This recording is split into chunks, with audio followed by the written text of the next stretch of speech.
chútទឹកភ្នែកបងដែលហូរបែកគ្នាលើកនេះ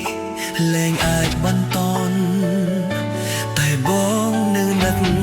នឹករឿងអតីតពេលដែលបងមានអូននៅមិនតន់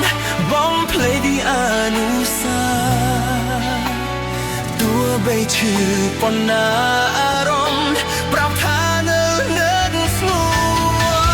នបងប្រាប់ហេតុផលច្រើនណាស់កុំឲ្យចាใจតែមិនស្ដាប់ហេតុផលដើម្បីវិលវិញវិលរកនោះអ្នកដែលមិនអាចបំភ្លេចថ្លៃបងព្យាយាមហើយតែមិនអាចជប់នឹកស្រីទឹកភ្នែកហូបរូបភាពជាចាប់ស្ទើរចាំអូនទាំងដឹងមិនអាចដោយដើម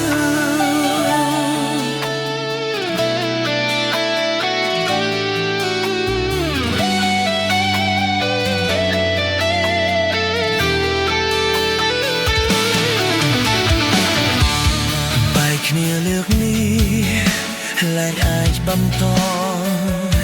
តែបងនៅនឹកណាស់រឿងអតីតពេលដែលបងមានអូនគឺនៅមិនត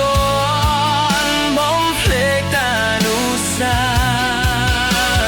ទោះបីជឿប៉ុណ្ណា